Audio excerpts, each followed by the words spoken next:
Okay.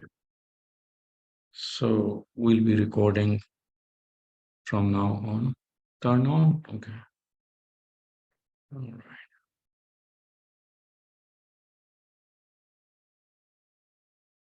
Yeah, some of the classes I'm giving you right now are so important. Mhm. I really feel that, but it would be nice to have everyone in the class. Yeah, and this is I like some of these because at least with the stuff that you're just showing, because this is how you build the queries. And that's once you know how to do it, it's so much easier to actually do it. So you have to know all the parts, and then you have to know how it all Mm. goes together. And then once you have all the pieces, then you can start putting them Yes. together to build the queries that are going to get the best results. Exactly. So this is how everything is organized, so that it goes systematically. Yeah. But I have this tendency that I sometimes elaborate too much on few things or add few queries that are not rehearsed. So they're, created in some scenarios that we induct, that I personally feel could be important as they come to my mind. Yeah. So, and this advantage I have because, I wrote the course and I wrote the book. So that puts me in a very, very unique position to be able to do all that. Yeah. But there was another instructor, it would probably be choreographed, Oh, everything with the slides. And so that it's not that it's incorrect, it's just that you can miss out on few things. yeah. And because you have to connect it, to connect the dots, you have to see what could be the influencing factors. Yeah. So you put all of those in. I'm not sure if everybody else is coming. Listy is not here today. Okay. So Isha told me that she's got all of a sudden she's got loads of work, and so she won't be able to take the classes again. Yeah. So that's one more person Hmm. that took a rain check right there. So anyway, I think what I'd like to start with today and where we left. Remember, we were doing, link. Yeah, that's what it is. Yes. The And then query with, we were going to move into the wildcard searching with the asterisks. yes. So I got the wildcard and the proximity operator around that Okay. I'm going to discuss as well. But let me just finish up the link query. Okay. There is an operator called link. It's just there is Listy. It's very early for Listy. I think it's like 7 in the morning for her. Oh, Yeah, so that's like you just wake up when all of a sudden, you just have to it's like put your thoughts in. wake up and congratulations, you're online. Exactly. So I'm glad that she's able to go through this early situation. Yeah. But I know in Singapore, things start early in the morning, Yeah. like 8-ish, 7:30-ish. Ah. That they work, and I think they get done. It's like in Japan, like they are pretty much working till late evenings, you know. So I believe that's the culture there. Everybody is competing. It's a very competitive environment. Yeah. So, Listy, you there? Good morning to you. Yes, good Thanks for morning. making it. Thanks for making it to the class. We've got Kristen and yourself, so we three of us. So let's rock and roll and start. I'm going Okay. to introduce you to an operator called link colon. Listy, have you used link colon or Kristen? Any one of you? Never before, or I read it. I read about it, but I haven't actually done it. So let's try creating some. This Randy is here as well. Okay. Hi, Randy. Welcome. Good to have you in the class today. We are going to talk about an operator called link and a colon sign and what it does for gathering or putting it in the search query.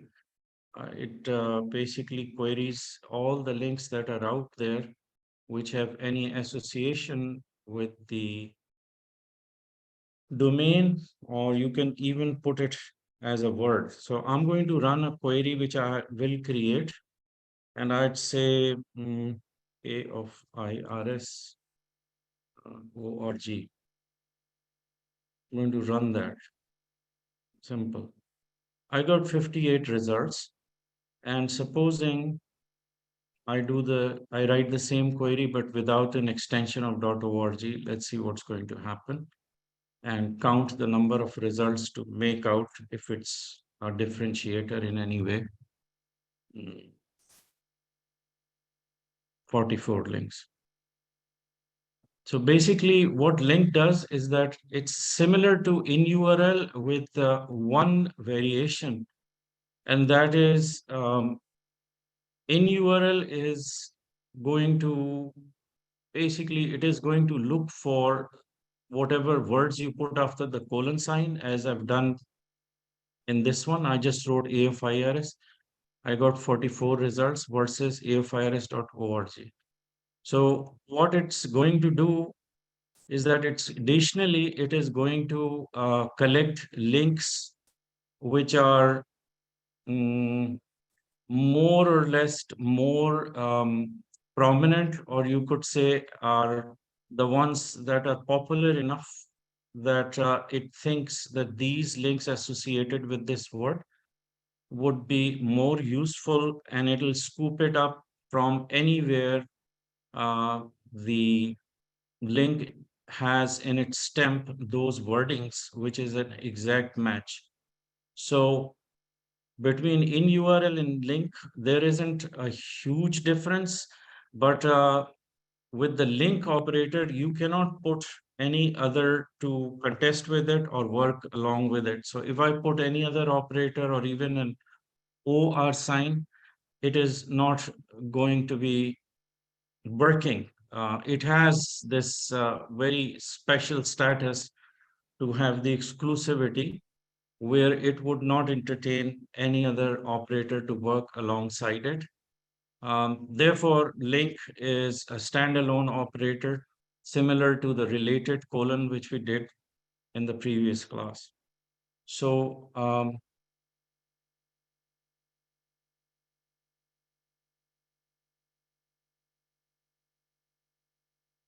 okay, there. Let's observe the links over here. See, links are coming from all different sites like facebook.com, site like .org. Mostly what you will observe is that it would not bring you the links that are directly associated with the domain.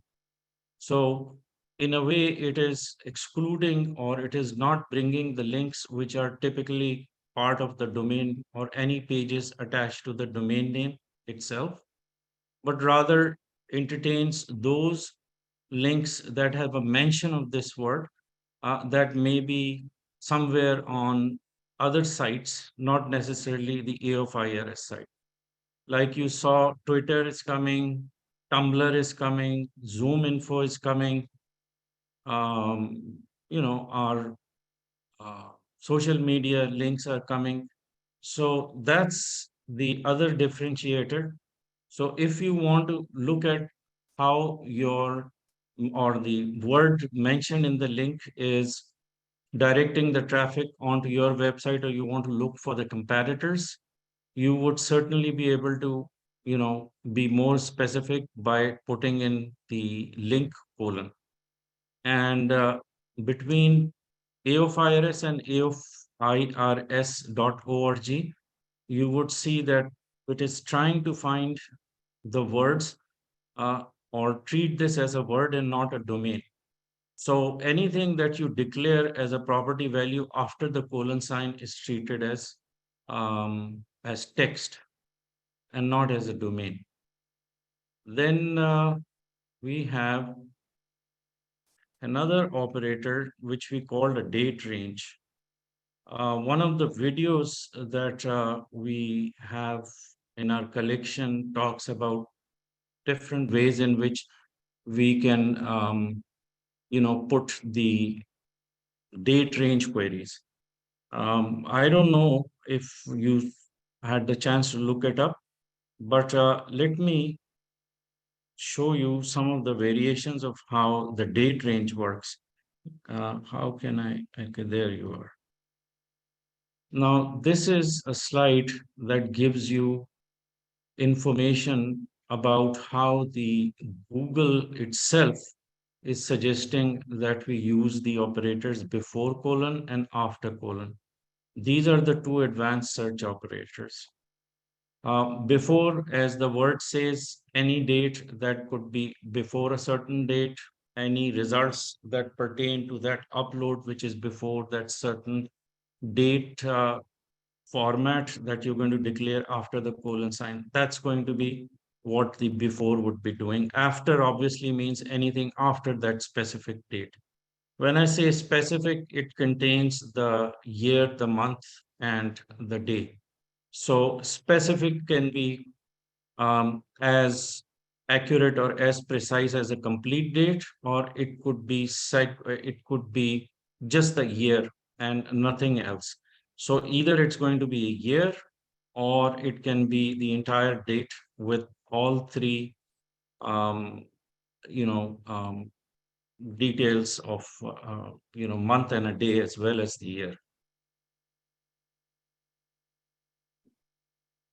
These are some of the examples of how it is usually suggested, but it is quite flexible. So it does play a little bit with the dates and extract information based on how you would structure your uh, format for the date. One format, it is talking about Avengers game, which is the term, the search term.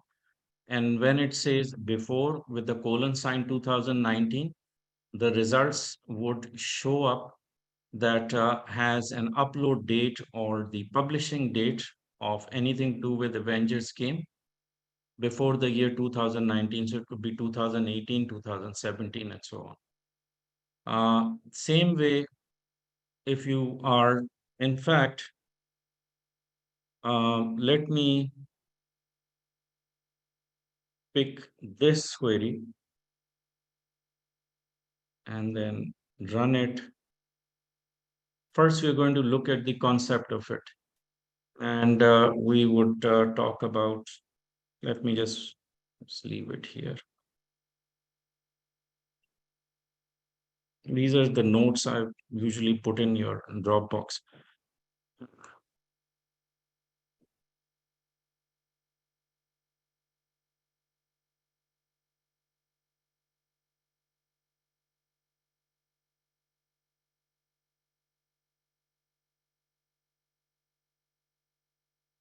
So let's suppose we are talking about a date range.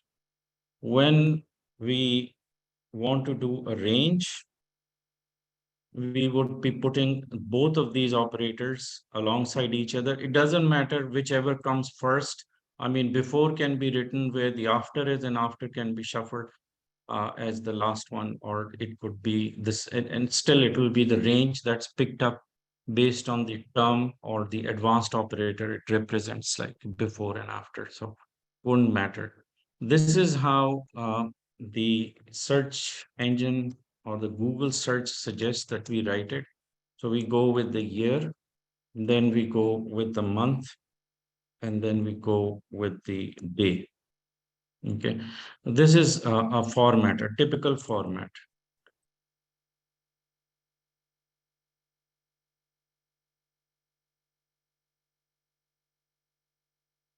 However, we have observed that you can actually write the dates in several different ways, and still it is able to recognize it and work exactly.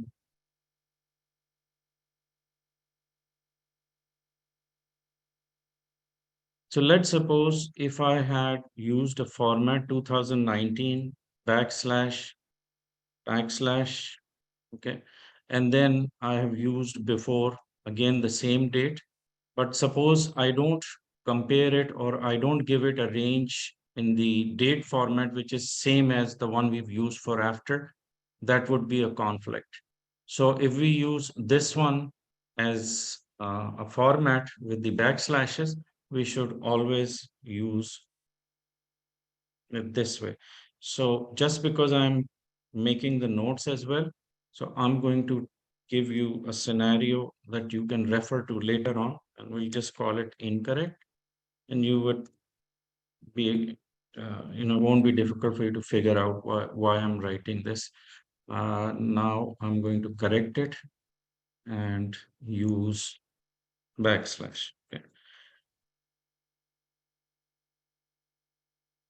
This is the correct format. Now, another thing that is on the same lines as being correct or incorrect, that's what we are doing right now. I can also put it as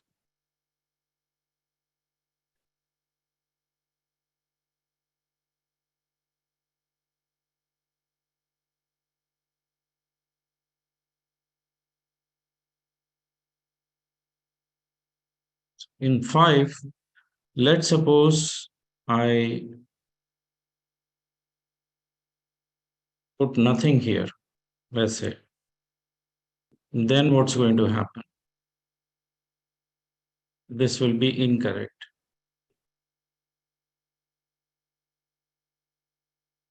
This reference you have to keep with you, and you have to use it every time until you actually learn it enough that you don't need this. So incorrect. We don't have whole lot of detail in the book, but we have it in the video. So if you do get a chance, look up the video along with what we are doing right now. So to correct that, there is one more thing we can do. There are two things we can do. One is that we can put an asterisk here, because asterisk would find something that is missing just because you have used it after the backslash. It is going to act correctly to find what could be missing. Again, everything is referential and contextual in search queries. So it has to make sense, meaning that when you get the return results, it will default to finding pages after this date, but before this date with the asterisk in here, that pertains to these search terms. Okay, so that's important. We'll be doing asterisks very soon. That's going to be coming next. Now, another thing you can do with this to correct it,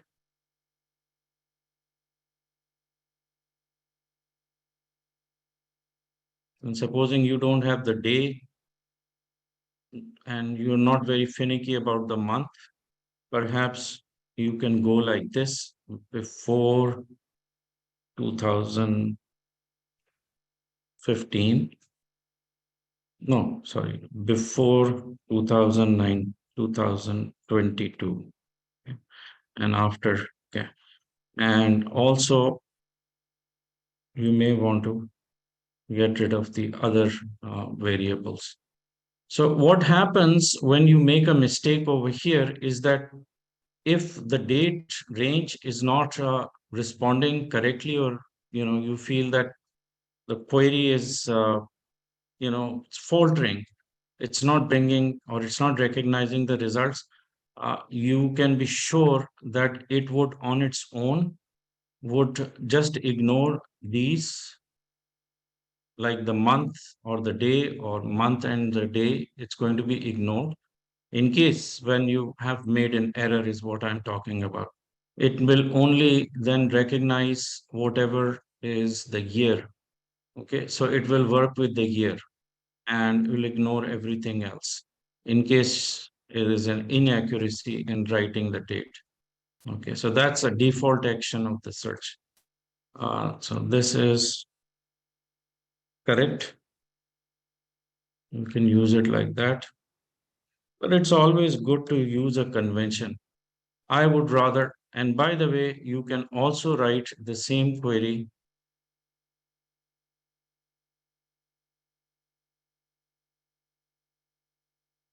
as 8A. You can do,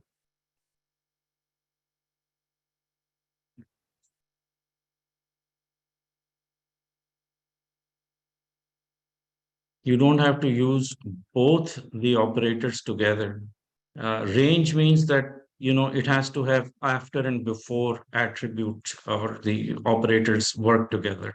But if you just want something after a certain date, you can write it like I've done over here. It will still be correct. 9. So,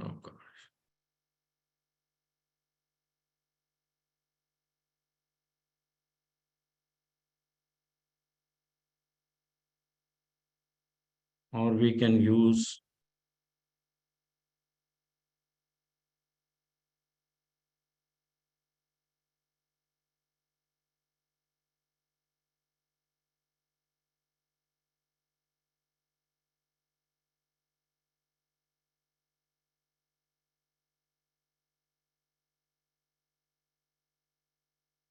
both are correct. Okay. So you can write it like this as two separate queries. So this is correct, and this is correct also. Okay. Mm.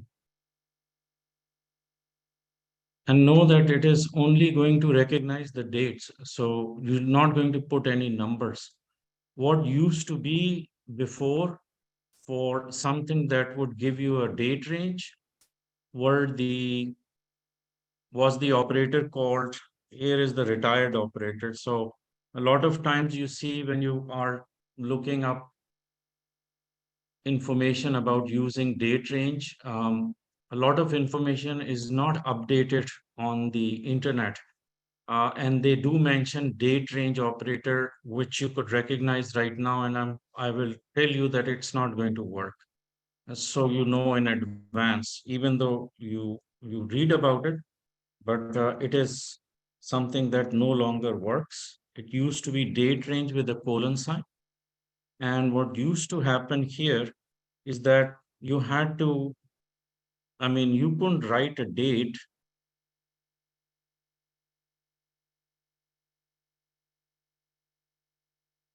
You can't write the date like this anymore, or what used to be a date like this with the entire, month and the day including. But it had to be in the, what do they call it, Julian calendar. So you had to convert this date, a precise date, into a Julian calendar, which would give it a number. It is something that is computed. It has algorithms of its own, but it is mostly used in programming language. Still, they use date range operator because before and after don't work in programming world. So they use date range and they use Julian calendar. And if this date was to be converted in a Julian calendar, which was a process before to use this, you had to, first let me just take two dates, before and after as a range. So whatever started as a range before was anything that came first as the first starting point of the range, and where it would end, supposing it would have been, let's say, 2020, and that's the other extremity of the range, 2020, and say whatever the date might have been. um, would be, so let's suppose that this was the date. So what you had to do, by the way, mentioned to you that you can use dashes or you can use backslashes.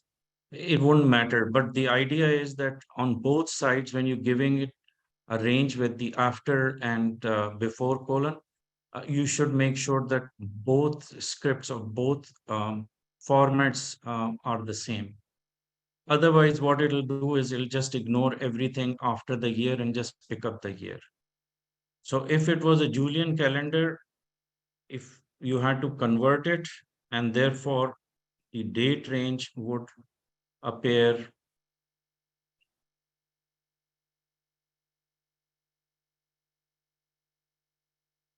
No, I'm just giving random numbers.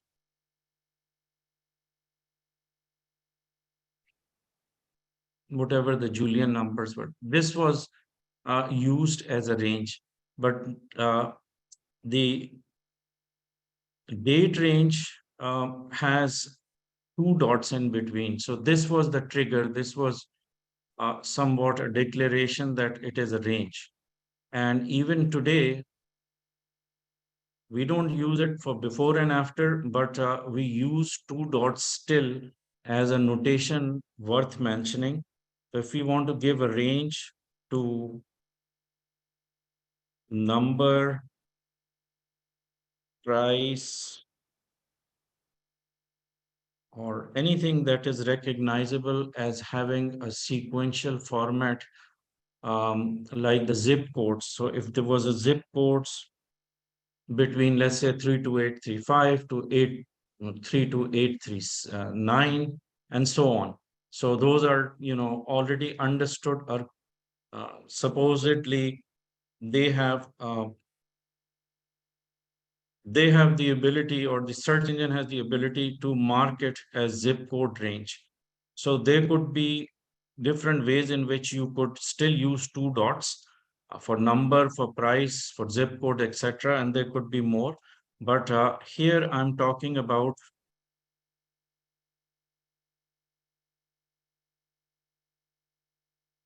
how do I put it?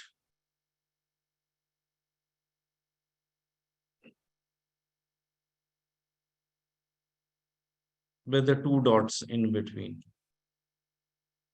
Lately, when we tested this, we had a bit of a problem because Google was struggling with somehow recognizing it. And but we're going to try it again. Um, being more specific, this is recommended by Google themselves. So it's not something that we've just concocted or came up with. This is actually a proper operator with the two dots. We'll show you how we can use two dots, but most importantly, remember that the two dots that is indicated of range will not work with the dates. So if you are going to use two dots and they appear somewhat like, and this is the question I get sometimes, is what happens with the dates if we use it this way. So let me pull this and tell you what could be incorrect. So the range operator, query 10,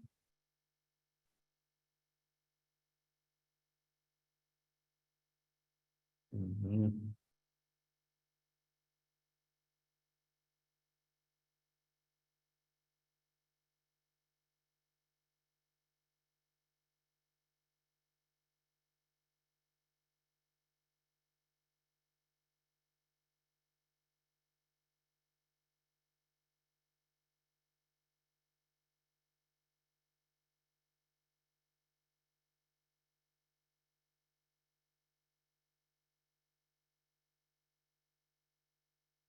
this will be incorrect.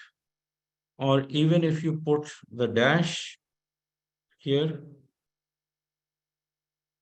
or whichever way you put the date, okay, it's not going to be working with the date format at all. Even if it is 2019, 2020, it's not going to work. What would work is things like price range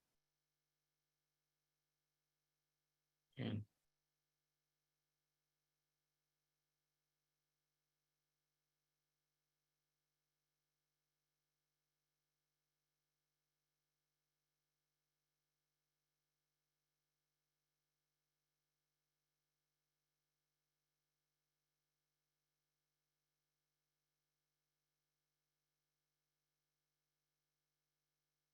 let's see.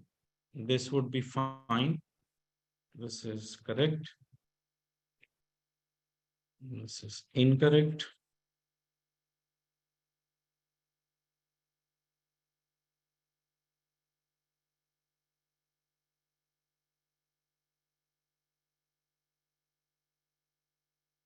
If I build a query, like you can use a dollar sign here with the range as I did just now. You can write it like this also, or you can just use the numbers, right? But I'd suggest if it is the price, use the dollar sign because that's pretty much going to tell that it should pick up the actual price or the cost of something. Then if we are to look for a zip code, let's say, mm, find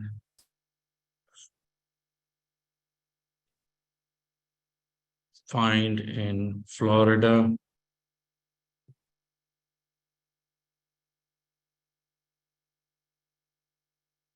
rental,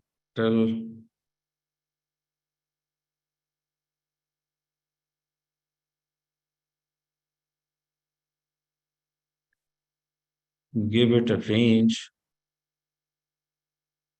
32835.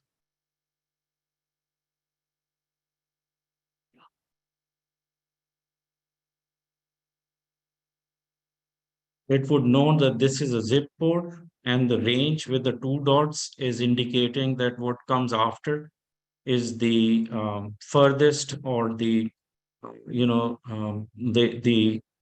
the zip codes that would fall between 32835 and up until 32839. It's going to search for that. It's going to look for rental properties again. So that's about the two colon signs, and we'll apply it in our complex search queries, which we're going to do in the next class. Start with and finish up all the operators, and you will have to keep these notes just as a reference when we build those complexities in the queries. Okay. So coming back to the date, let's try these out a little bit and do some search queries. Now I'm going to pull those queries for you during the break. I have them listed somewhere. Um, Going to find those and try to mm,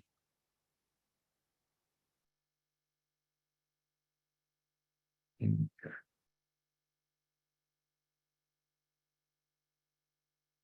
truncation and what.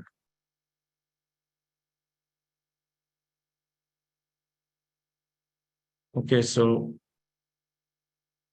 far so good. Any questions you think? The date today, 23.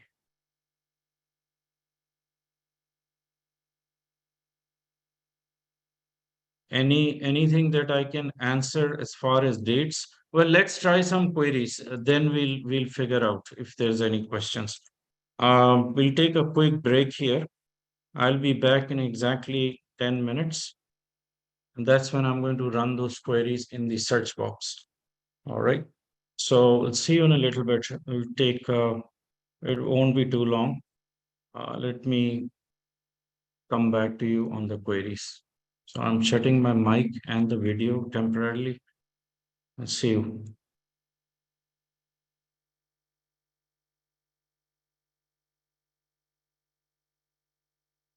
I'm looking for the term deep fake that is appearing after 2020 31st and before 2021. So this is more precise date. Use the format that's recommended with the dashes and see what we get. Just look at the dates. 28th March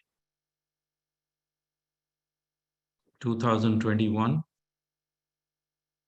28th February.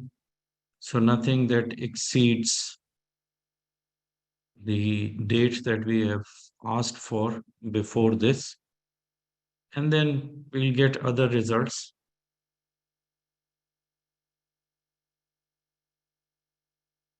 Still March. This is January 2021. And we keep flipping the pages. Let's go to the fourth page and see 2021.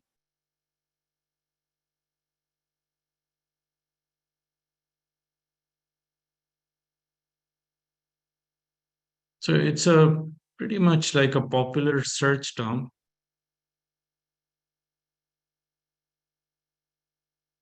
In any case, nothing will show up that is before December 31st, 2020.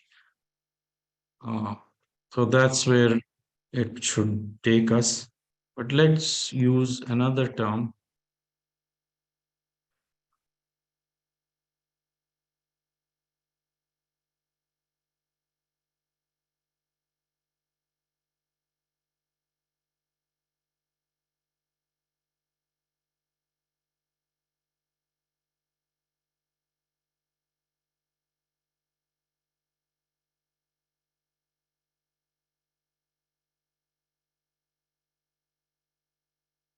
Going to the 10th page.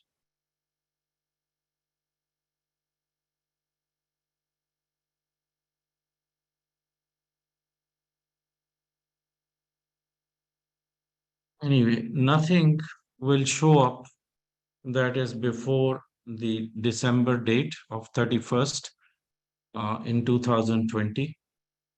I can also use, let's say,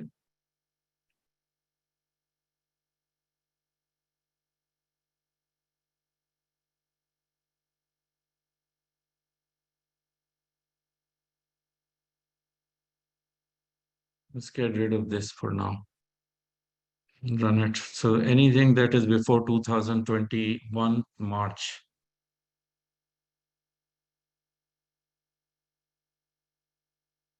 It's going to go way back, see 2017, any year which would not go beyond the March date of 2021.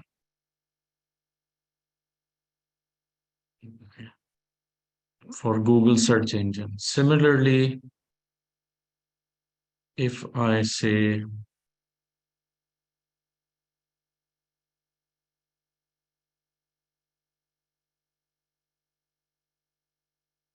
after December 31st, 2020, so everything will show up from January onwards.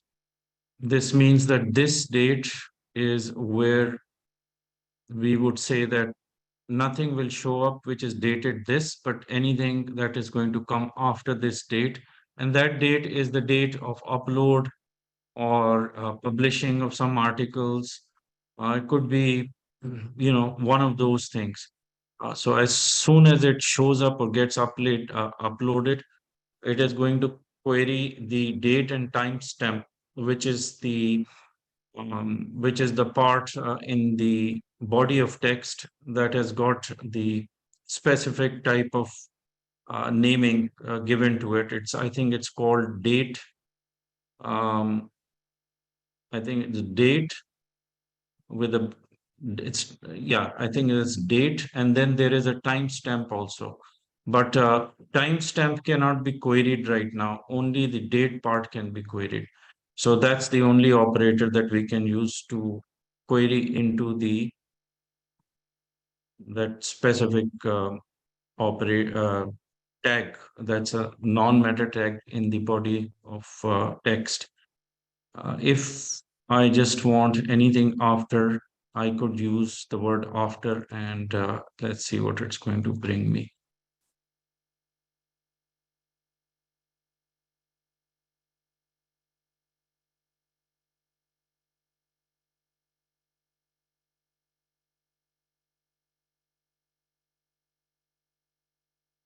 So obviously, the SERPs try to bring you what the dates could be for the latest uploads. That's how it is going to try to show it to you. So any date that's going to come after, which is going to be latest, let's say 2023, um, it would start showing up wherever this. Google search engine term is used. So the ranking is totally something that is not going to keep, very specific for the, for what it's going to show. So cannot be precise. But if you want something that needs to be precise, then you're going to use in URL instead of after. Um, that's, I guess, the only way to do it. And another thing that I could do is if I want something after 2023, and let's not use the day and the day, the month and the day, and let's see what's going to show up. So after 2023, nothing is going to show up probably.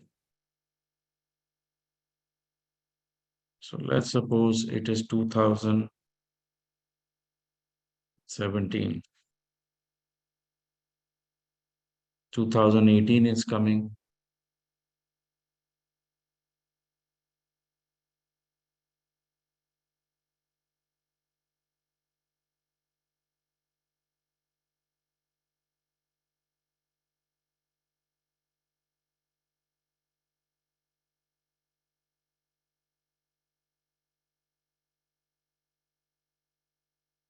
I don't think that should be any problem in using after and before, as long as you're using the dates correctly or its format is correctly placed, shouldn't be a problem. Now, I'm going to attempt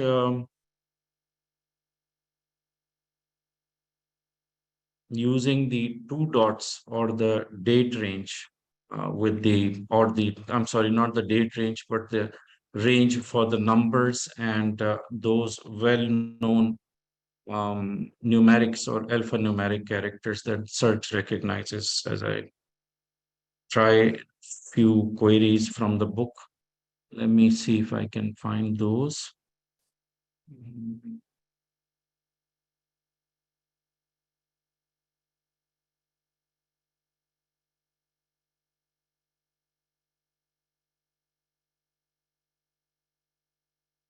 Hmm.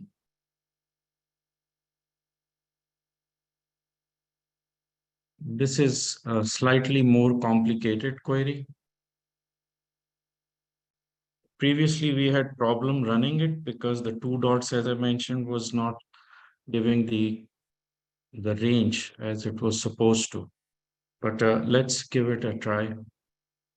So let's suppose on this one, we are trying to find a rental property or anything in Orange County, Orlando, Florida, that would have a range between $1,500 to thing about date range, and when you are comparing it with the two dots of the range as a notation, is that the two dots would be little bit finicky if you don't use, or if, let's suppose, in this case we have a range of a rental property between $1,500 and 29.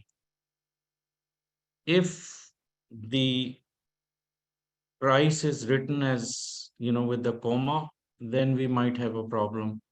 Second problem we get in this is that when you go to the page itself and it is a dynamic page, or it has number of entries into it, or the content is too, is changing a lot, or it has a lot more than just the range itself for the price that is listed, the it becomes difficult to point to or to look up exactly the same number. Or if that page is dynamic enough that it keeps changing quickly, then there is a difference in what gets turned up when you click on that link, because the cached page at the time it was indexed had a value which apparently got mm, you know is the information set that's available, but when you get there,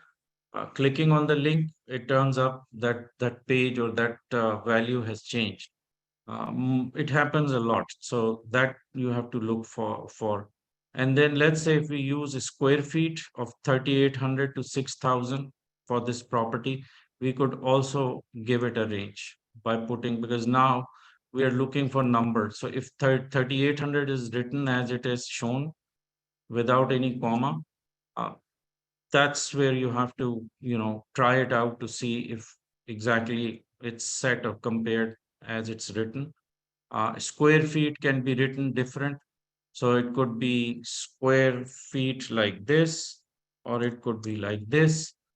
Whenever you have to fine tune it, or you have to correct the query, you have to look at like these little things to see, where you could get better results.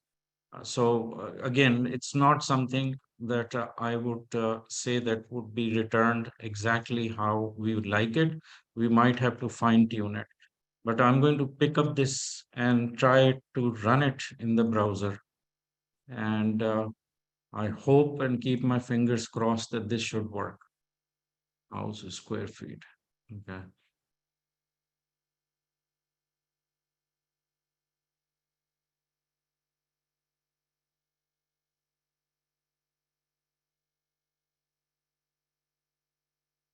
3,800. So let's go and check it out. This looks better. Florida rentals apartment house for rent, 1,750. So this is one of the range that is coming up, and there could be many others that are listed. Assuming that the page might still be there, let's see.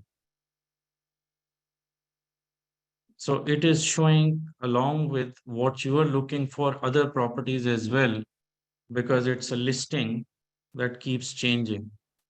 So in the results, you would be able to find something between, or the figures, $1,500 to $2,900 somewhere.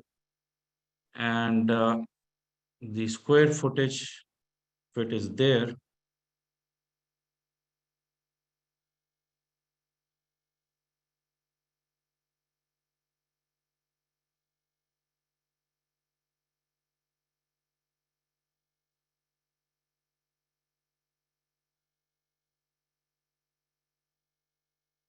768 square feet, 396 square feet. Mm. See, this is a dynamic page. They upload, different values, and it keeps changing. So the time where this was cached or recorded, there is this difference in the values. I'm looking for 3,800, or at least 3,800 to 6,000 square feet.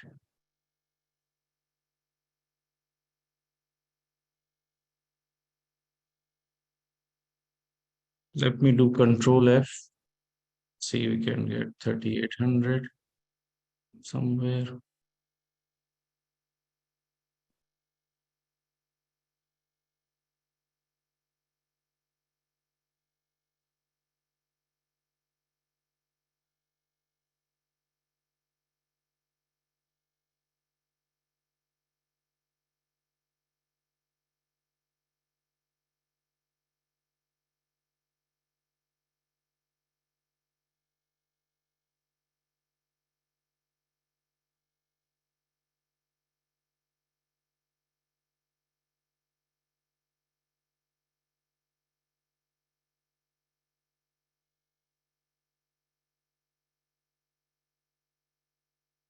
See, they have used square feet like this, SQFT. So let me see if I can change this a little, maybe get better results.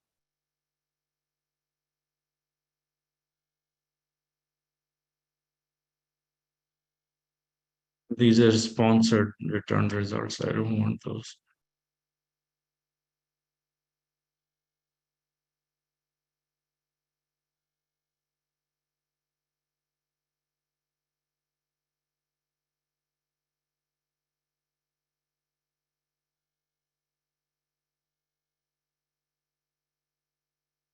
Rental range we can get, but this part, finding it difficult. So let's suppose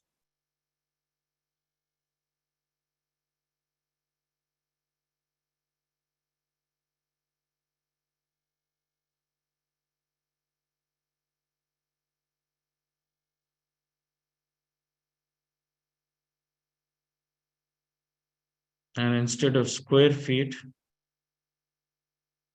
if I say zip code 32835 with a range of 32839, and let's just get rid of the square foot. So 32839. So this is a zip code range I need.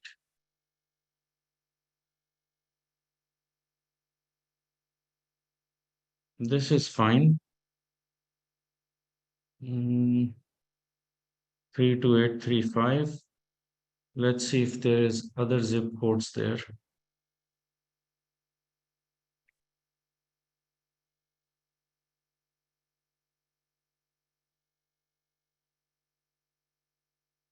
Three six. Got 836. 837 doesn't have. 839 doesn't have. So the zip codes that we were able to get were up till 32836. Okay. So not too bad,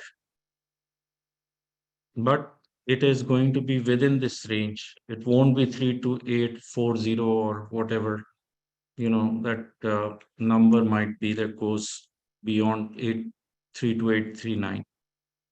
Okay. Did you have any query in mind that would use these operators that we can apply?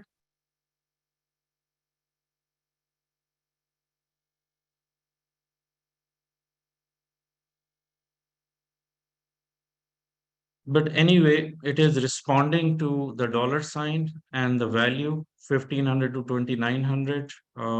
If I just use the zip code, it works better. So what I did try, and I'm going to put it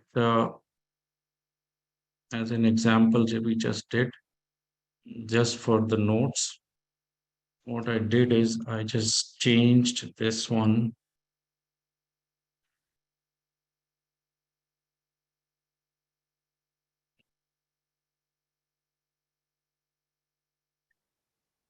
We ran these queries. Um,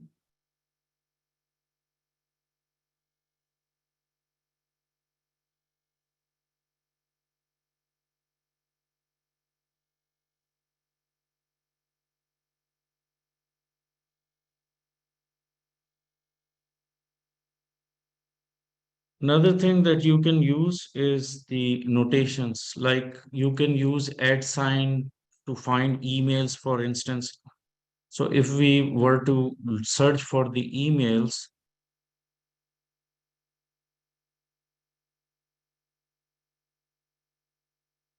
we have to do the asterisk. Okay.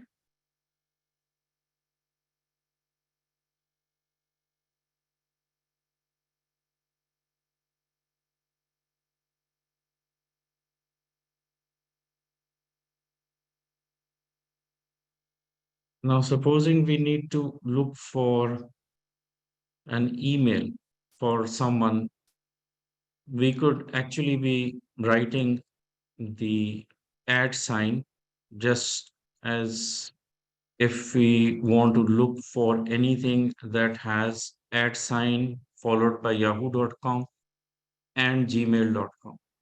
Okay.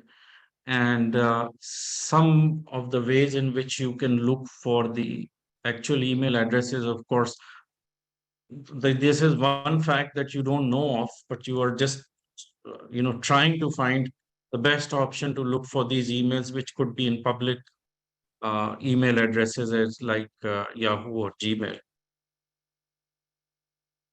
But how would you know that it would have an email address starting with Donna.Mullen or Donam or Donna M. This is, some of the variations of how the pseudonyms or any names that would be somewhat possible to have an email address like, in public domain emails like yahoo.com or gmail.com. So this could be the three ways or three variations. One of the uh, ways in which those people who are doing online investigations and looking for what they call skip tracing, finding somebody's details without having any knowledge of what their email address might be, the full email address. They would be using this variations of or different ways of writing this. One of the tools that you can use is called email permutator. um, we still use this tool for the reason that if you're not able to find that individual anywhere, or that individual is hiding it intentionally, that information, then we use email permutator. What this does is that it allows you to look for different variations of the name, that is, different possibilities of combination of first and the last names. Like email permutator would ask you to put in your first name, last name, and let's say at yahoo.com is what you want as the email address. What you end up getting is somewhat a list like this. And if I want to make it more visible, you could see that it is giving the name attached to yahoo.com for different emails that exist, like Naveed and Manzoor. Somebody else has it, Naveed Manzoor, Naveed dot Manzoor. So all these variations will start showing up. And one of these is the correct one, like naveedm at yahoo.com is my personal email, for instance. So with the email permutator, I can get different possibilities of email addresses that actually exists. It has this permutator has the ability to validate, the different possibilities of any of these emails with combination of names or abbreviations, the extension of yahoo.com. Similarly, you could do over here gmail.com, and it's going to look for all these possibilities. So this is just one of the tools that you can use. The Okay. Um, yeah, asterisk is coming all the time. So I'm going to now talk about the asterisk, or what the asterisk does. What are the different ways in which we can use asterisks? See, there are two operators that we call proximity search operators. And proximity means that you don't have a full knowledge of exactly what you need, but you somewhat, or you have a bit of a knowledge on finding something, but it is missing some words, or it is probably not spelled correctly, or it is maybe a phrase which is missing the wordings in between the words. That is when you are going to ask the search engine to look for something that is missing, or the missing part. So whatever is missing in a sentence or in a phrase or even in a word which might not be the correct spelling, you want to create a space which should indicate or give information to the search that this is the area, or this is exactly the placement where I'm not able to complete this word or this phrase. If I'm missing those words or wordings in between, or just the alphabet that makes the spelling correct. So I should create a space that we call placeholder, or a place where you would indicate by using an asterisk as a symbol for the search to find that missing part. Um, like I said, one of the so this is proximity search, and it uses two kind of operators. One we called around, and the other one we called asterisk, which is a notation. Right now we have the asterisk in front of us, so let's look at it. So asterisk is also called a placeholder, and let me just bring this up, make it clearer. Placeholder is a space that is left between words that are follow this notation, or the space, or with reference to what continues or what ends with before using this space. So in this example where we have friends always forget, and then there are few words in between that we don't know of. I mean, the asterisk wouldn't tell the search if one word is missing or two word is missing, or if a single word is got a character or an alphabet missing. Uh, so it is, for the search to find whatever uh, is missing with the indicator that uses that or that allows for the search to have that space between words, and the location of it would have to be proxied, or it has to be substituted by the asterisk. But for now, let's just focus on placeholder. Placeholder in this case is the word is segmented into two different terms, you can say. Friends always forget is one, and fortunes forsakes is another. But notice that in after the word forget, there is a space of a single character, and then we have put a question mark. This is just to show you that question mark, by the way, is another placeholder that you could use, but most recommended is the asterisk. So we'll stick to the asterisk. But this is just to explain that the spacing or the area which is missing the information has to be indicated by giving space between what it comes after forget, to have one character space, and then with the word fortune forsakes, you should have another space between this character, the question mark. So question mark is the placement or the placeholder where the information is missing. And at the same time, this question mark could mean two words or it could be one word, but everything that needs to have a relationship or a relative to each other for it to act as if it is something that is confined in its as a search complete search phrase, you should give it a demarcation but putting it into the quotation marks. So where we put the quotation marks, we are saying that only deal with these two words on the right and these three words on the left, uh, and not to go beyond, or you're not looking for anything that is a missing part with relationship to everything else, including not just three words, but could be many words earlier before the word friends.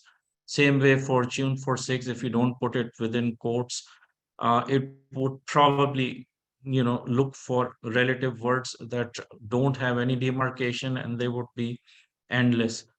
So I guess to put it within quotes is a good idea, and the space you left in between is a placeholder.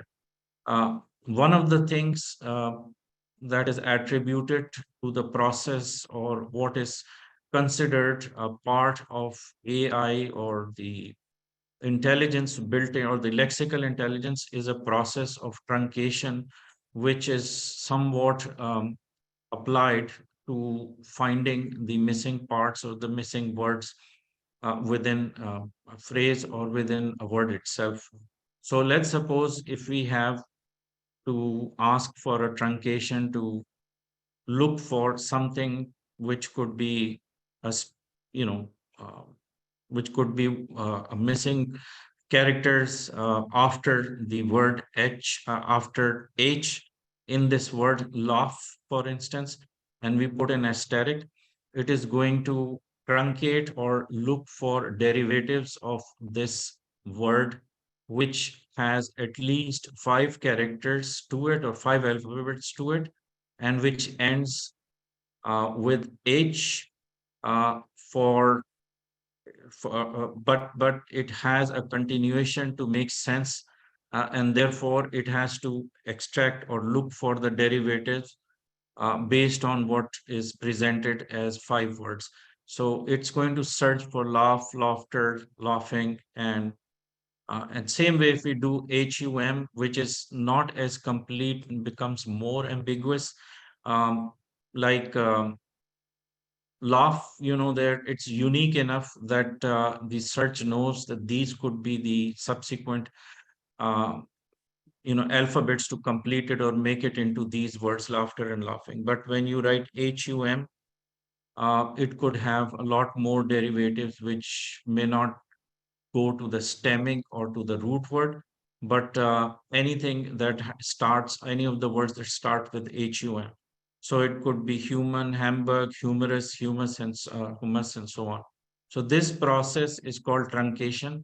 Anytime we put an asterisk and we want it to be controlled, asterisk is too wild. Okay, that's why it's also called wildcard. So we have to control it and somehow be able to foresee what could be the derivatives of these 3 characters that may be missing additional set of words, make it that makes it into the kind of word that you're looking for, rather than making it short enough that it would not have a reference or would not have a memory of finding something that actually works with the number of alphabets earlier than where it is placed. So if HUM, you have to know that it will have more derivatives. Perhaps good idea to put one more character to give it a better meaning. So the context would depend on how much information you are playing with, so that the asterisk could function in a more controlled and a precise way. So compared to laugh, HUM might be more difficult to come up with, or it may have too many variants because it's not enough characters in HUM, and therefore uh, anything that's followed as an asterisk would give you different ones. A wild card means that it is, you're leaving that asterisk at a placement which would give, not just one word, but could be 10 words or 5 words. There is no control on the number of words that could fill in the gaps.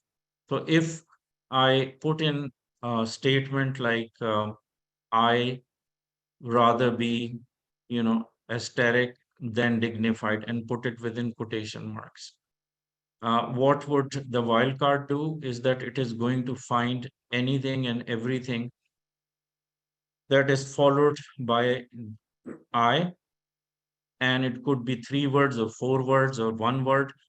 Similarly, another placement of a wildcard would, again create the same situation.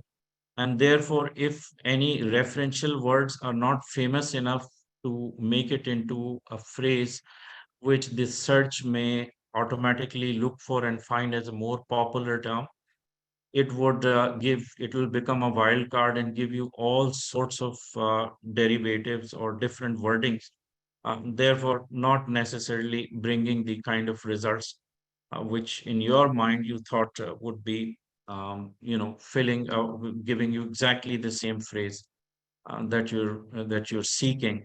um, in the case where you want to control a wildcard situation, you would look at the quotations or some phrases which are very common and more popular. For instance, this one has missing parts like I would always rather be happy than dignified. This is coming from Jane Ayers. She's quite famous, and her excerpts from her writing, some of them became very famous. And one of those were these lines, like mentioned over here.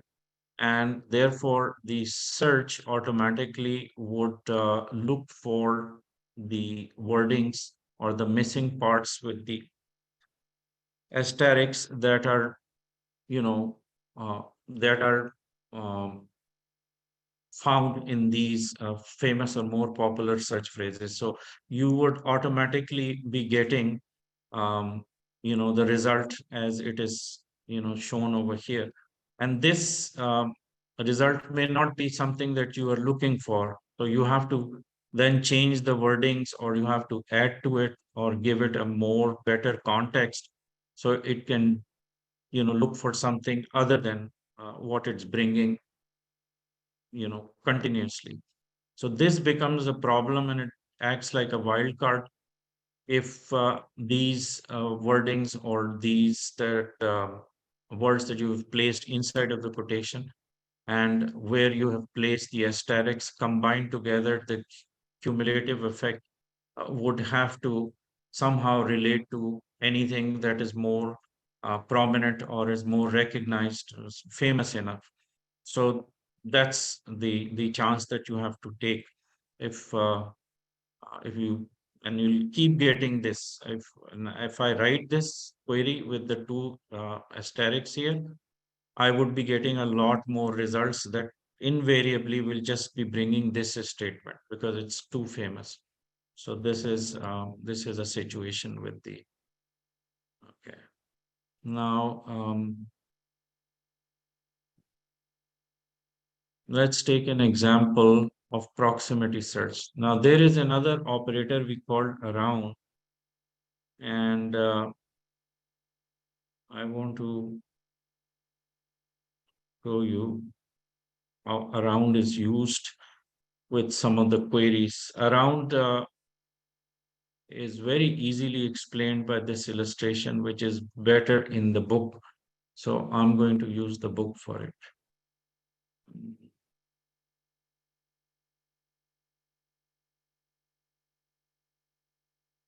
Here it is.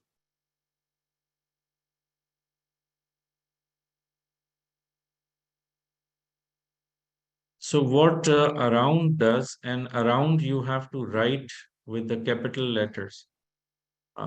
You have to use it as it is written right here. Let's say AROUND, without leaving any gaps. There is parenthesis, and inside of this, you're going to put the number of words, and I'll explain where this number 20 is coming.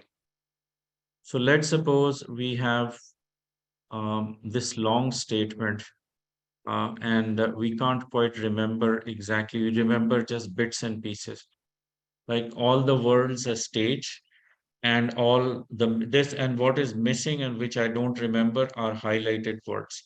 So, and all the men and women merely players, they have their exits and their entrances. And one man in his time plays many parts. So this is the statement. All that is highlighted, I don't quite remember. And at the same time, I don't precisely remember the number of words I forgot, or that would be part of the statement, and therefore has to have a count to it. Otherwise, if we don't remember the count, or the approximation of number of words is totally inaccurate, or say if these were like 20 words in between that I'm not able to remember, and I use the around operator to find or to place the number of words as 5, I would probably not get to this statement, right? So just to make it the best option for you to look for something that has got a relationship to what is presented as, let's say, all the words a stage as one set of info, and then the rest of it I remember are the few words at the end of this statement. One man in his time plays many parts. That's all I remember. And in between, I don't know the exact number of words, but based on my approximation, I would say it should be 20, or it could be 30. It just depends on whatever number I give it will produce or will be responsible for the accurate outcome. Uh, and in the second part, which is where it is, giving a count of or number of words. So let's say the count is 20 words. Yeah. Um, and that's the reason I put around 20 here, okay, to find what is this missing area. So the operator I'm going to use is around, and the around has to have something on either side of it to give it a relationship and give it context. And the placement of where I've put around is where these wordings are missing.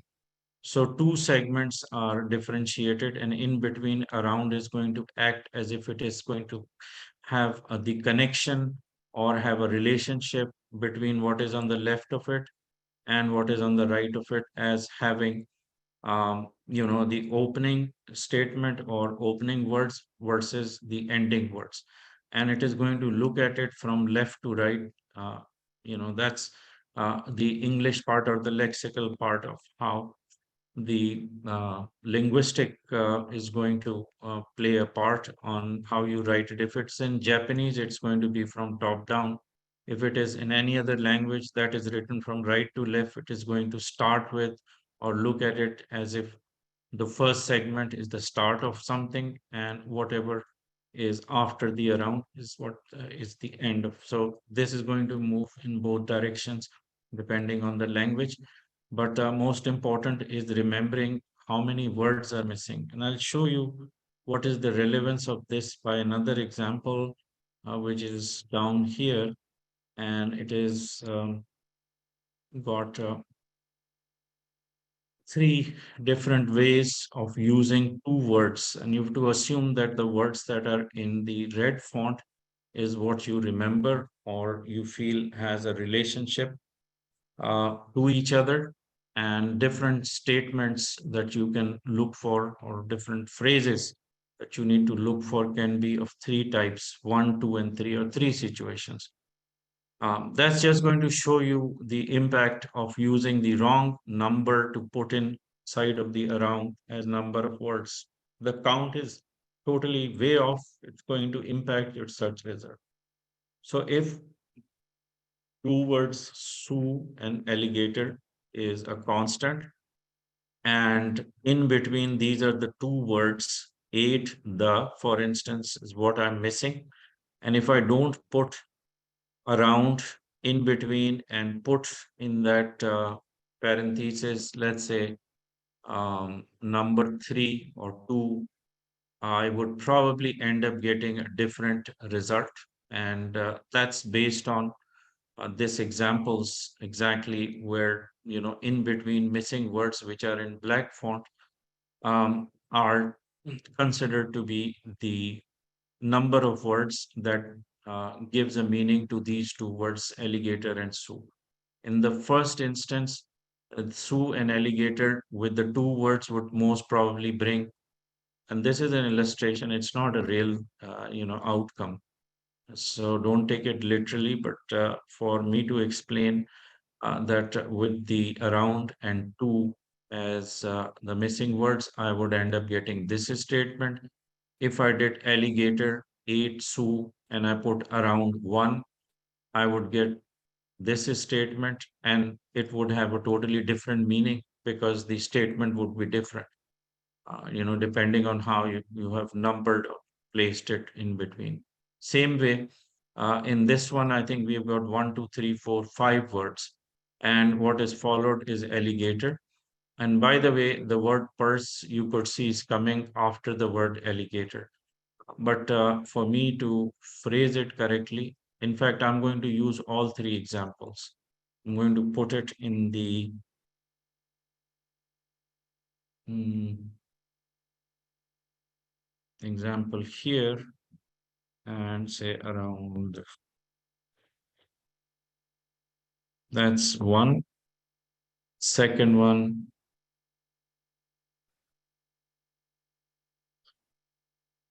this one.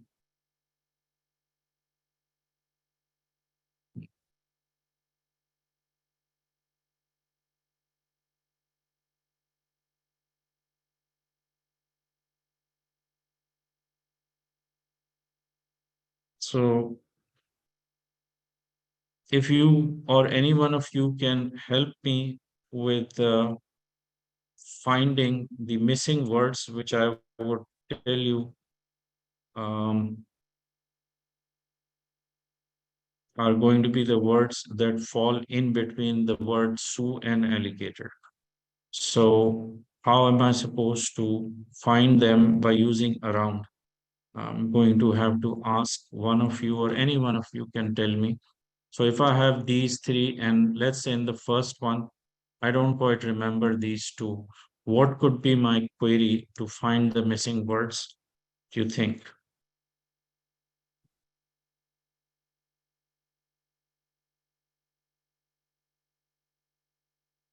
Leave this empty.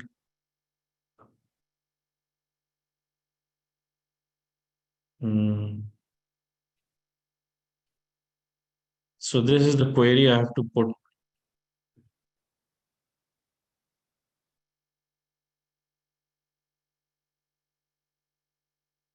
So if I put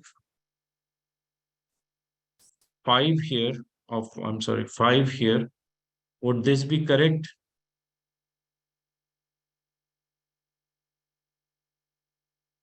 Probably not. If I use,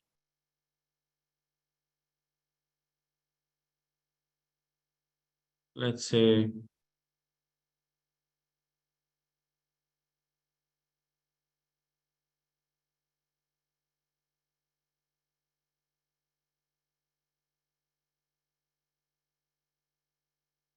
would this be correct? You there, Kristen or Listy and Randy? Would this be correct? A, let's say, let's call it A. Would this be correct or incorrect? See, if we put what is missing as number of words being 3 words, it means that there should not be more than 3 words. It could be 2 words, 1 word, or 3 words, but it cannot be 4 words. So if I use 3 and I don't quite remember the number of words in between, perhaps this would work also, because nobody remembers exact number of, if they did remember it, they would actually type it in the search. Mhm. So this is correct to use. Hmm.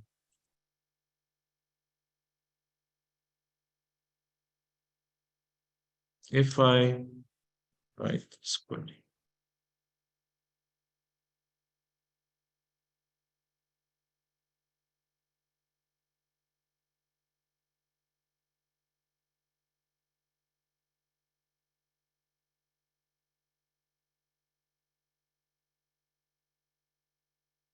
if I wrote the query for the second one, this one, what should I put in?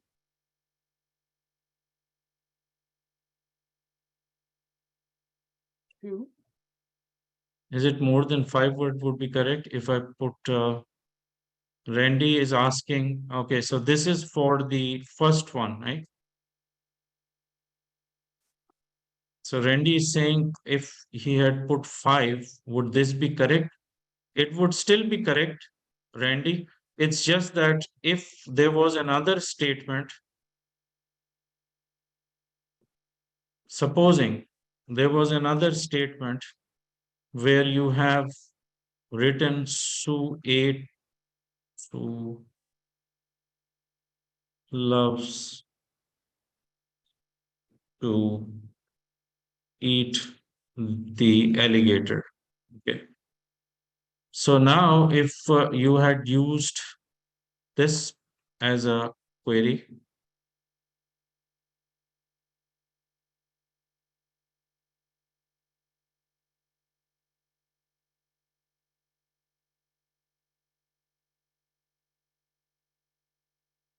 what would happen is that you would probably end up getting this as the resulting search phrase instead of getting this one.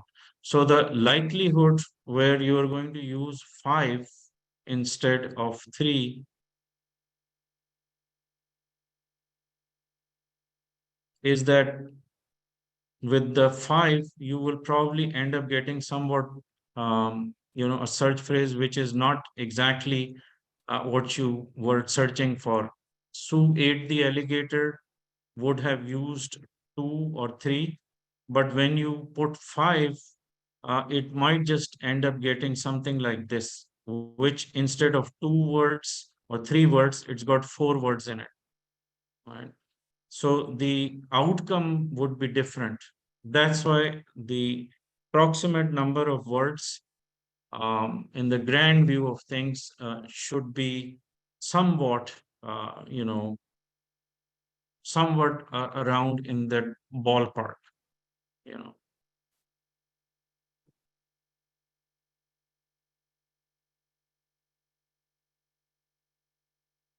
Then in this one, the second one it's changed. So let's say in the query 3, if I wrote it like I did right now, and I used 3 as the missing words, I would probably not be as lucky.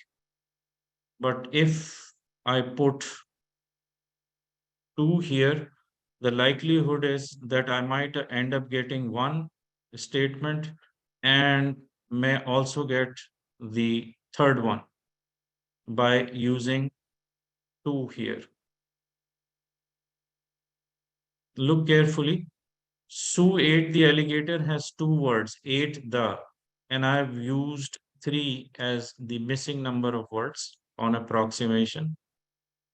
And when I compare it by looking at number 3, and I used 2 as the missing number of words, I might just end up getting this statement while I'm looking for the one that is, using only one word in between. So this could be, a give and take and a kind of a, you know, an outcome which is not as controlled, but again, it's just based on approximation on number of words that are missing. So this could be a little bit of a situation here. Okay. I hope you're getting it. I hope I'm explaining it out, uh, just so that I don't want to create any ambiguities or mm, mm. Word order matters a lot. In fact, everything is hinged on the reference of what you have on both sides or either sides of the operator around, because it is going to make a relationship. So if, let's say, the word alligator is not, or maybe a better example to answer your question, Kristen, could be example 4. So let me do this one, and then you can get a better sense of what could be. So let's suppose the wordings you've used never goes anywhere without her, and these are the number of words that are missing, or you don't quite remember. You want the alligator purse and Sue as 2 set of words, whichever way you phrase it. Like alligator purse has to be phrased exactly, accurately, same way the word Sue has, because this is a very basic example. But if I have to make it more complicated and use it as longer set of sentences and say,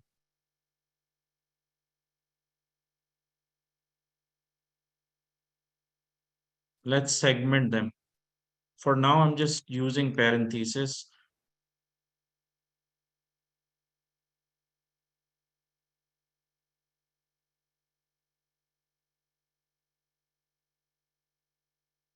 Let's suppose that this is how you have phrased uh, something on either side of what whatever number of words that are missing in between.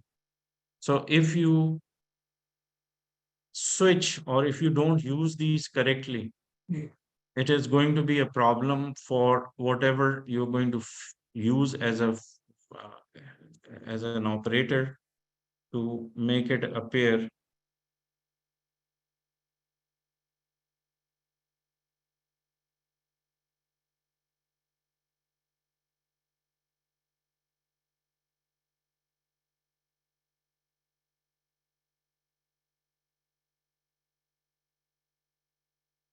So right now, maybe I can use the what's here.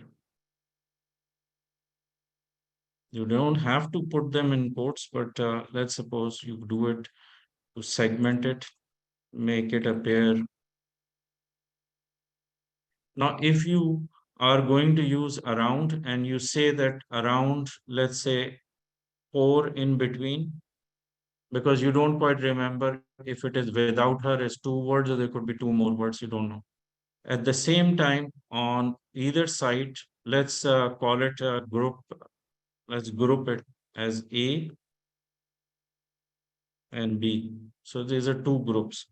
If I change the sequence of words here or change the statement, it would definitely would have an impact to what is said at the end of this query, where the next segment is alligator purse.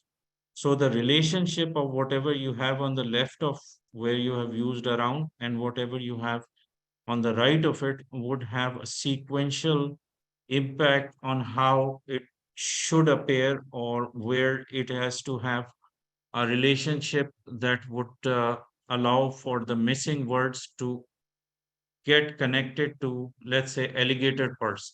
So if I wrote instead of never does, I wrote always does.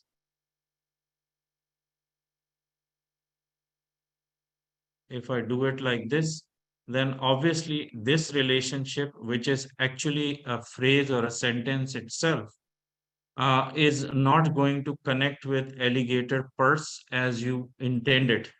It would probably going to bring something else which has words like always used instead of never goes. So that is a common sense of how it has to be looked at as some missing part which it's going to find when you are putting the around. So if I had used around, and let me revert back to what it's supposed to be. So if this is what the 2 groups of words have to flow in a one search phrase, and you don't quite remember number of words, and supposing I put 4 as the missing number of words, and the search ends up finding these two as something that connects with the A and B, then the without her, even though it is 2 words, but you have given it about enough space to open it to find number of words that could be 4 or less. When we use around, it is not the maximum number of words that is a mandatory return to include 4 words, but the concept is that the number of words on approximation could be 4 or less. So here I'm giving it that ability for the search to find something which could be from 1 word to 4 words, but nothing beyond. So that's where it's going to be a restrictor to find the missing number. So if without her was what we were looking for, even though it's 2 words, but because these wordings, which is 4 words on the left in group A and 2 on the right as group B, are famous or is something that has a relationship recognized as a popular search segment with whatever is missing to fill it in, uh, to make it appear as if it is more of a popular search term with the words without her. That's when it is going to make its choice, and instead of finding any other variants of it, it is going to prefer to find the 2 words without her. rather than, anything that is not making a relationship, or which is not actually considering the uh, the terms A in set A and B. So they have to be somewhat uh, the kind of words that otherwise would be easy for the search to look for. And also the approximation that you're going to put in is not necessarily going to restrict it to find just 4 words. So it's going to be, could be 2 words, 3 words, or 4 words, depending on whatever is missing that is making sense to have it connected with A plus B. Uh, and A plus B would be a relationship that the search engine would recognize or relate to. So if it is a famous saying of something, or if it's a quote from someone which is famous enough, it is going to default to those wordings to find the missing component as a preferred uh, selection of words to connect with or to complete that famous quotes. Hope that is clear. It's sometimes difficult to explain, and the time I spend in explaining, I could actually run the queries, but it'll be even more difficult to explain it. So when we meet next, we are going to run around an asterisk together. Asterisk is going to be more complicated than you think. It sounds as if it is easy to work with, but like I said, it is something that needs to be controlled. And with the around and the asterisks, you can, play with them, you can use them together. However, in the around um, search, uh, you normally don't, I mean, nobody knows the number of words. So it is like a needle in a haystack. But we use this to do searches for something that we don't have a lot of information on, or we like to look for anything that connects with or has a relationship. In the case of, looking for searching for someone, we can look for others that may have a relationship or connection with this individual or person. So if I have to look for person name,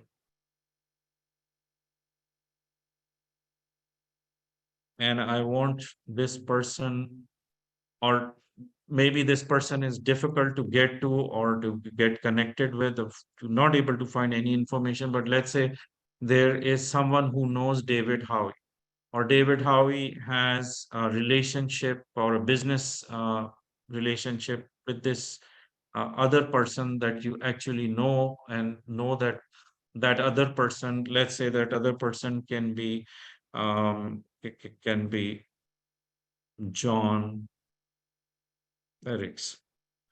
Maybe this person, okay, and you don't know if David Howie has made any deal with this person, or has connection with this person, or has a business relationship, and you just want to find some information which connects this person to David Howie, you can probably use around, and start with more number of words, because if it is somewhere that has more words in between, and the relationship is a connection that could be just 2 words, or it could be 50 words in between, so you're covering a large area to look for in the textual content somewhere.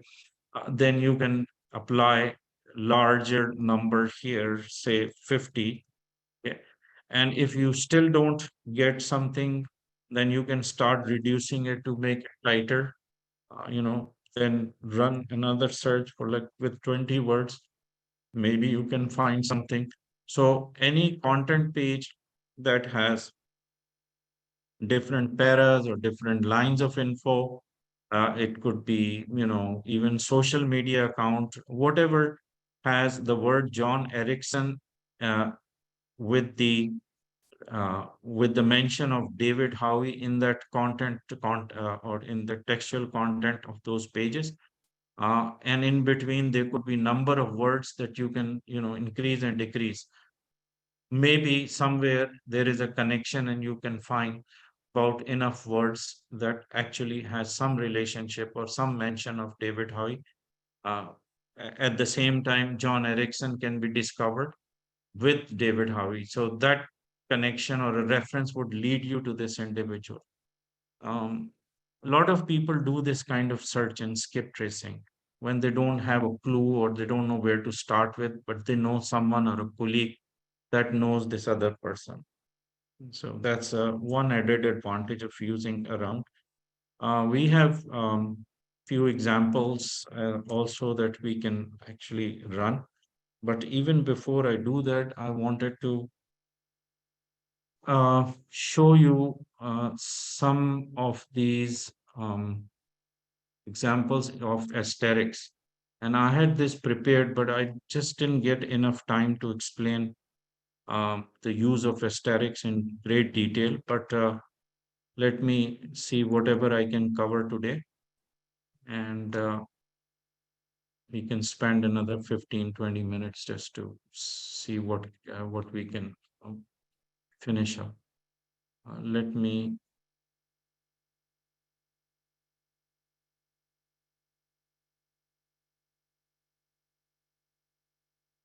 Okay, so this is what I was working with.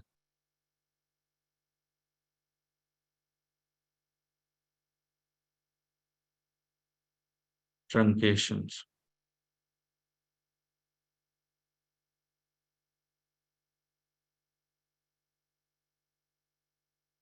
There is just these two concepts, and I don't know why we have to worry about it, but it is just the naming of how the truncation works with the aesthetics. Now we are coming back to aesthetics. I think we've done enough on around, but we'll do examples in the next class. But for now, I just want to finish up aesthetic because we'll use it extensively with the around.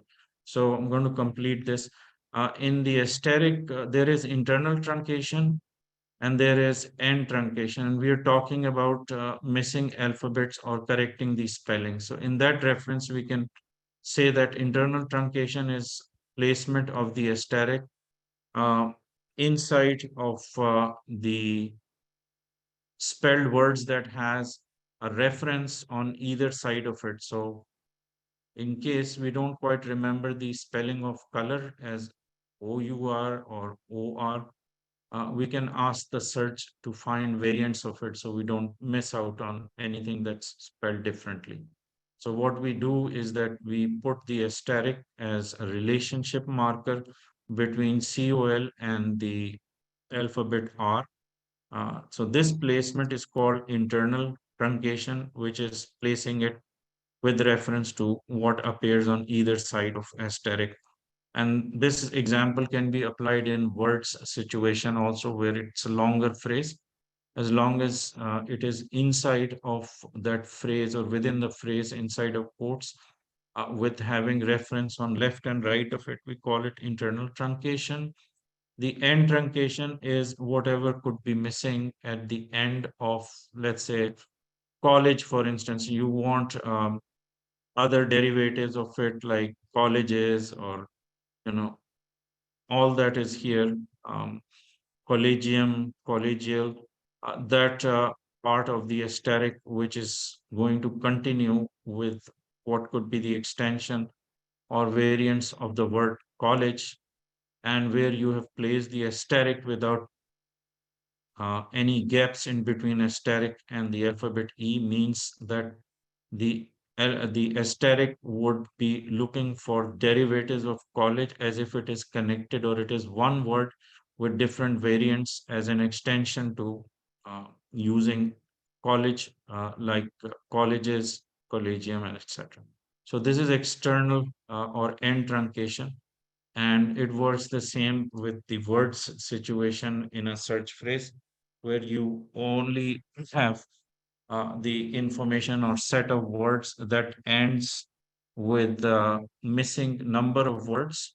And for that reason, we're going to use the asterisk as well. If I have to explain it even better with this situation, we can take an example. mm, as we have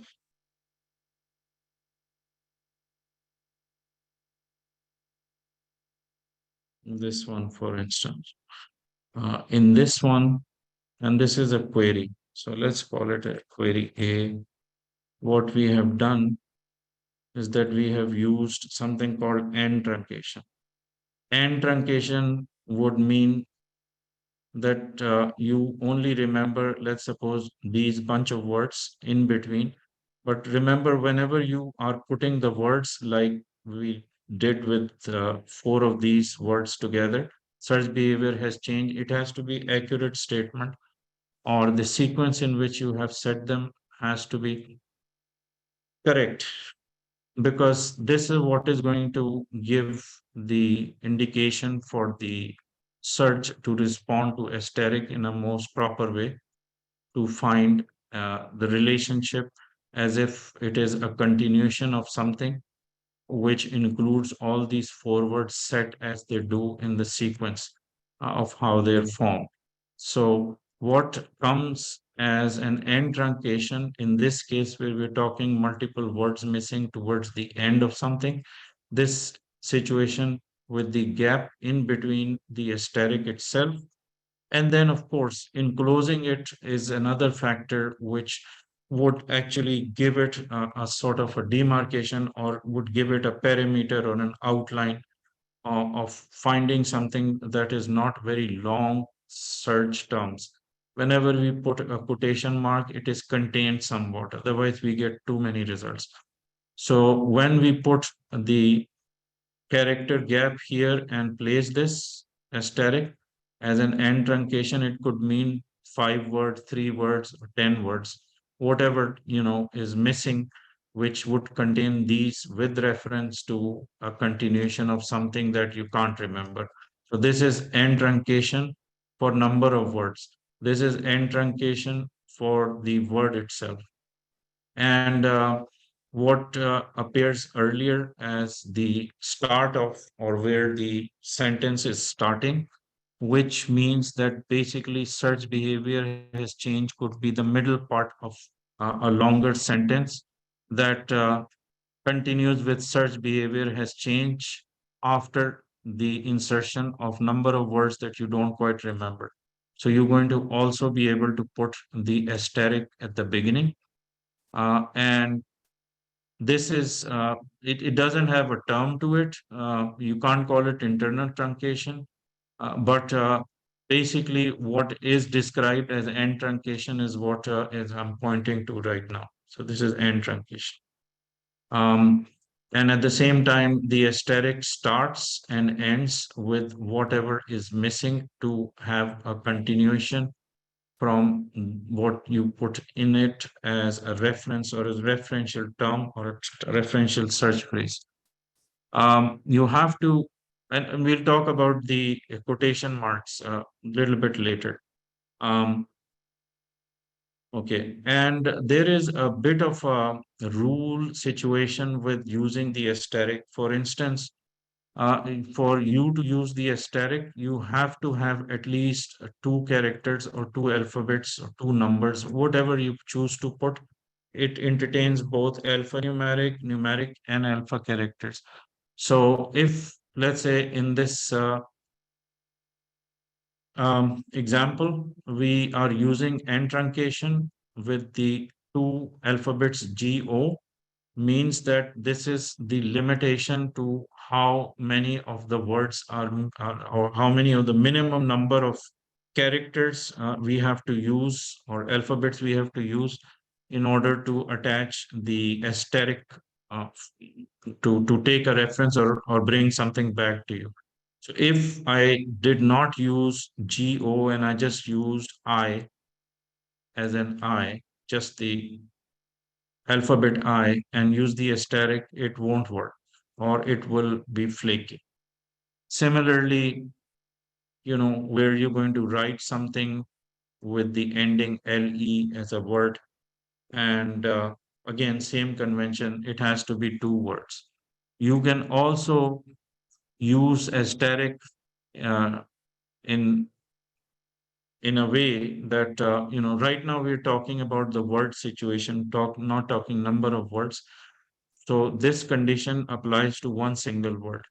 And supposing EAR is what you're going to use and apply two instances of asterisk, then you need to give the search engine at least three characters or three alphabets, so that it can make a better reference with what you have to start with this word with the characters missing, asterisk in the beginning, and what is missing at the end of this word with the asterisk as an extension.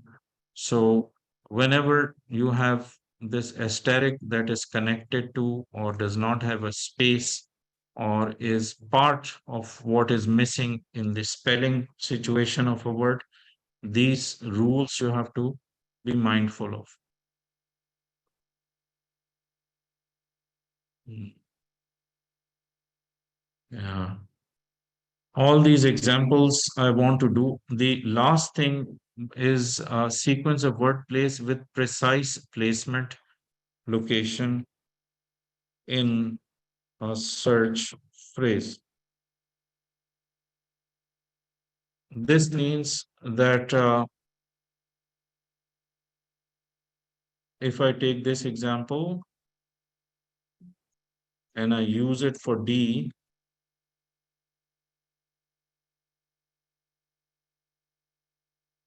what I'm trying to say here is that if I had,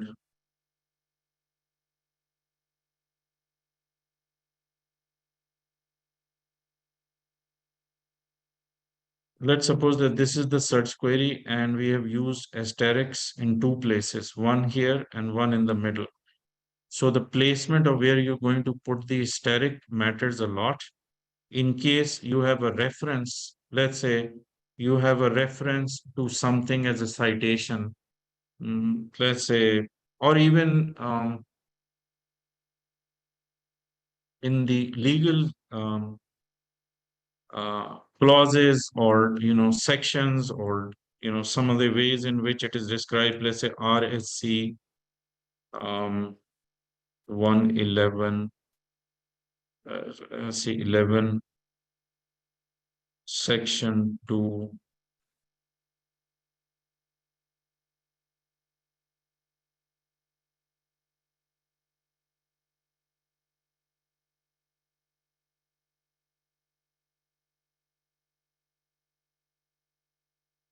Let's suppose these were the words, and this is to be searched.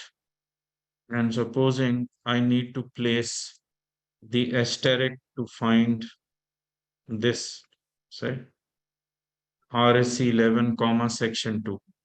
So placement would mean that if I don't remember RSC 11, section 2, I would have to place the asterisk at exactly same spot. Um,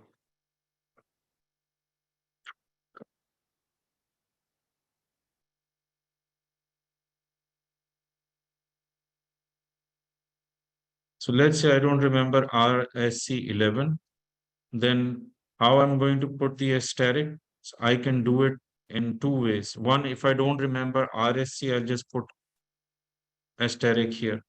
If I don't remember section 2, I would say, hmm,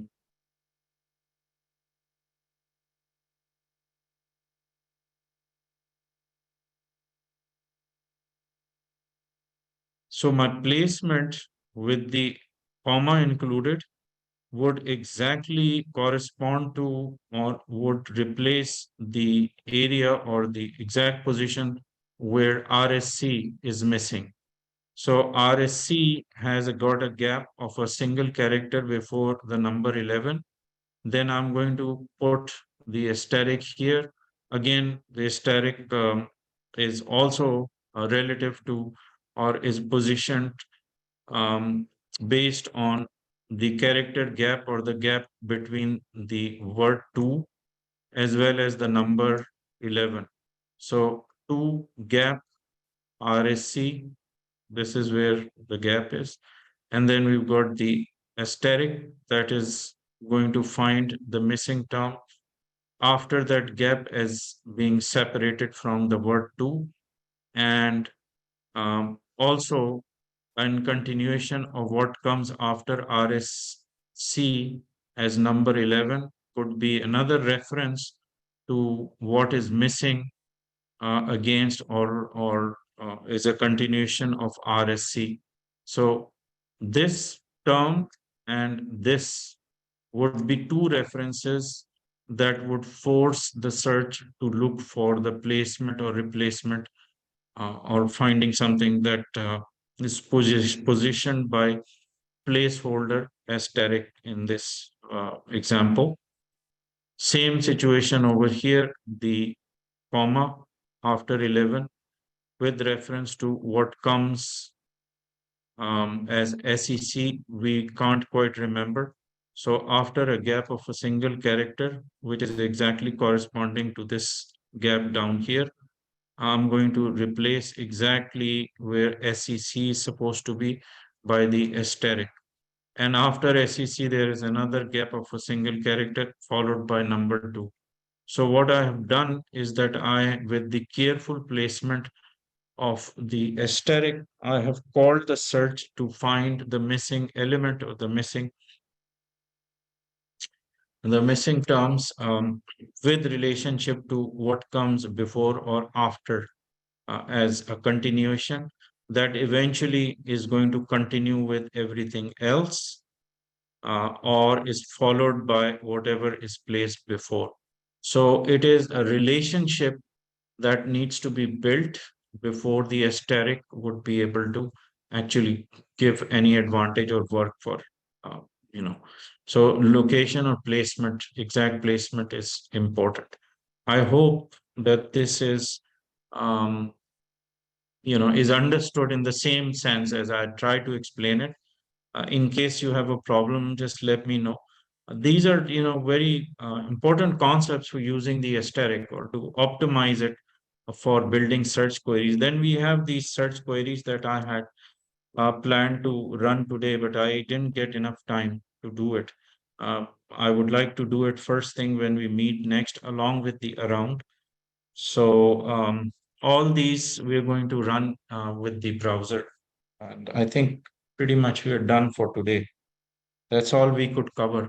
Any questions so far? Nope. Is it like, just too complicated, or was it difficult the way I explained it? This could be a good test for me to check with you guys too, because this was slightly difficult for me to explain. All right.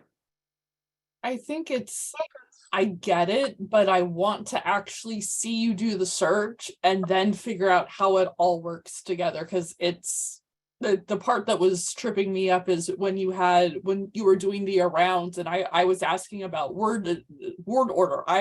Because you had group A, group B. Can you also do group B, group A and get the same results? Mhm. Yeah, so what we will try to do when we are going to run the queries next is Mhm. that we are going to look for, or you have to remember whichever parts that you thought you needed to get clarified on, so that I can exactly bring that scenario or make it, repeat that same search so that, it's can get to it eventually with the practical search that we do. So Okay. for now, I think it's a lot that we covered already. And I will see you like the day after tomorrow, and then we'll run all the searches that is going to use asterisk as well as around. Around, we have a lot of examples in the book, so I can make a list of it. And that would make it easy for you when you start practicing with those searches. Okay. Kristen, that might just make it or solidify it for you. Okay, All right. So let's meet day after. okay, I'll uh, I'll call it a day and see you. Bye bye okay, everybody. Christian, bye. let's keep it. Bye.